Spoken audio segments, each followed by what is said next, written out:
So in today's video, I want to talk about bow cant, what it is and how you can fix it. So to start with, canting your bow is basically any angle or tilt of the bow when you look from behind the shooting line to the left or the right. So you can most visibly see this when the top limb is maybe angled to the left, and you can see that in this picture here, or angled to the right, and you can see that in this picture here as well. Now I want to grab my bow and show you a couple of things that can cause this canting of the bow and how you can fix it. So when you're shooting, there are obviously two main contact points with the bow, your hook and then your bow hand as well, your grip. So these are the two main things that can have a big impact on the canting of the bow. So it might sound strange, but often the hook can actually have a bigger impact than the grip. I'm not saying the grip doesn't have an impact here at all, but the hook is actually something to look at as well. So let's start with the hook. I just want to demo how much of an impact this can have. And so I'll turn around a little bit so you can see. But what I'm going to do here is I'll draw up and the bow will be pretty straight. And then I'm just going to change the tension on my fingers and twist the hand a little bit, and you'll see how much the bow wobbles. And I'm just twisting the tension on my hand here, and you can see how much the bow is tilting. And that's purely, I'm not changing anything in the bow hand at all. That's purely from just changing the string finger tension on the string here.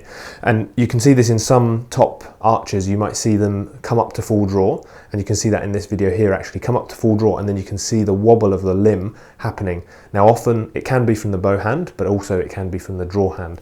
So if you're having a canting of the bow, and particularly if you're having a wobble, so a kind of unstable movement of the bow, then looking at the hook is a really good place to start.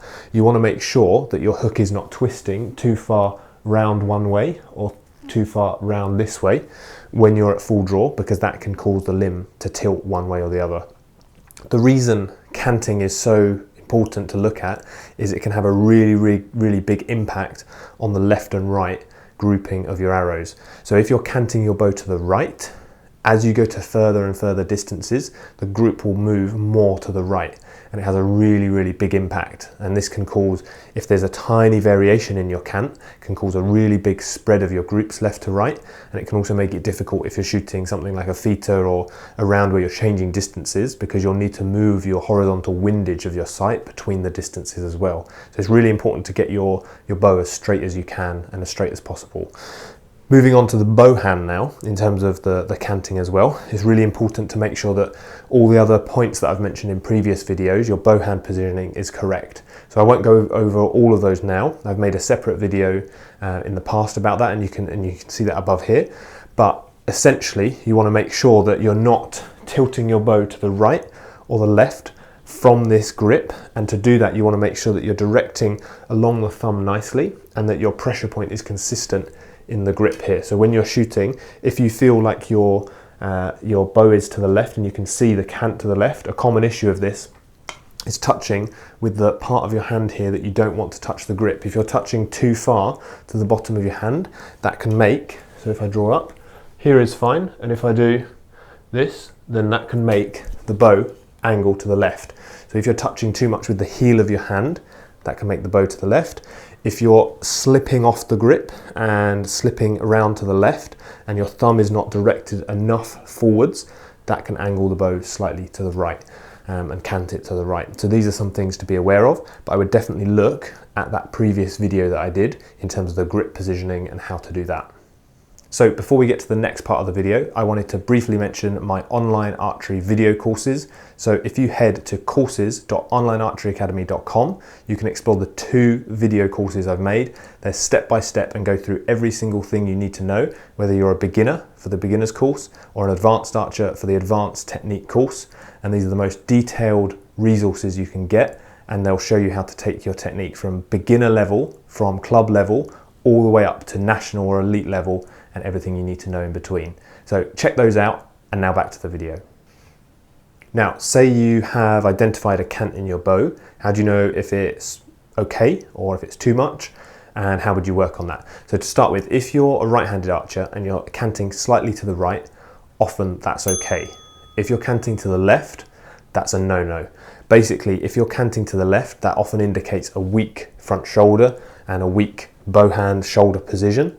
So that can have a really big impact. So it's pretty much a universal thing that any cant to the left for a right-handed archer needs correcting, and then a tiny bit of cant to the right, or even a medium cant to the right, can be okay. And I say it can be okay, it doesn't mean it's ideal, but it's not as dramatic in affecting your technique as the canting to the left. So if you have a cant, what's the best way to work on it? Ideally, you would obviously check the hook and the grip like I just mentioned. When you're doing that, the best way to actually work on the cant is to get a 12mm biter sight tunnel. And you can see that here, this is the 12mm biter sight tunnel.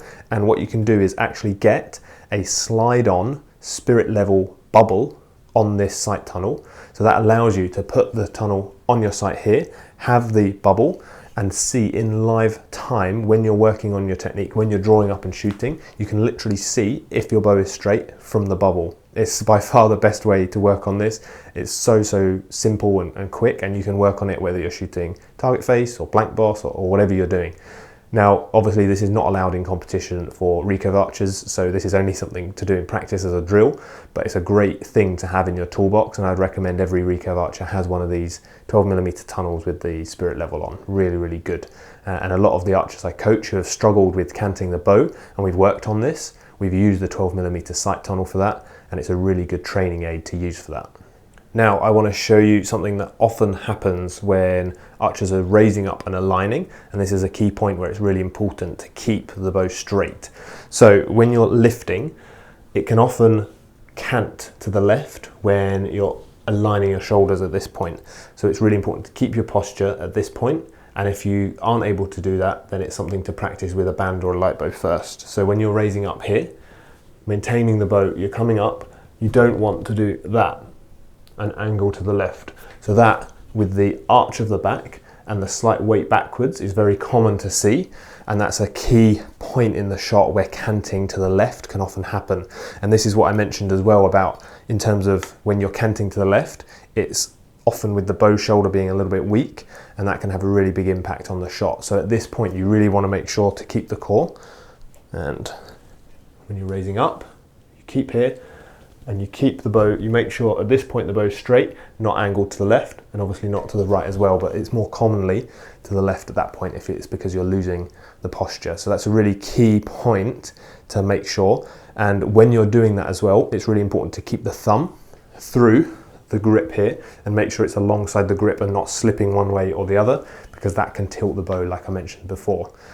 As you raise and go through the draw as well, the hook should remain the same on the string. If you're slipping and sliding with the hook, then that can tilt the bow because of the reasons I mentioned before, where a small angle or tilting of the hook can really influence the bow. So that's a really key point of that, and something to be aware of. Now, another point when it comes to canting is often your body and maybe the bow will feed off of where your head is. So if your head is tilted back like that, quite likely that you'll try and cant the bow in order to get your anchor in the correct place. So say for example, in this position, when I'm here, if I draw up, my head is straight. If I draw up, whoops. When my head is straight, if I draw up, there, the bow is straight as well. But if I allow my head to angle too far to the side, and then draw up, to get my anchor, I'd need to also tilt the bow, because in this position, if I straighten my head, then I can straighten the string as well. So obviously your angle of the nose point to your chin reference, that angle, if you tilt that, that's going to make your string need to tilt as well to get the same place each time. So your head can have a big impact on where your bow is canting to. Just for example, if you're perfectly straight and you try and manually cant your bow to the right, you'll find obviously that when you twist the bow to the right, the string twists and your reference and your anchor won't be the same anymore. So it's really important obviously to have your head straight and have that consistent each time. So when you land the string, it's not forcing the string to go in a position that's going to twist the bow. And that's a really often overlooked part of the cant, is the head position. So that was a brief video on canting, how you can fix it and how you can work on that in your training as well. I hope you found that useful. Let me know in the comments below if you have a cant one way or the other, and what other methods you've tried in terms of working on it, such as video delay or getting someone to manually twist the bow, that kind of thing. I'll be interested to hear your comments below. But thank you for watching, and I'll see you next time.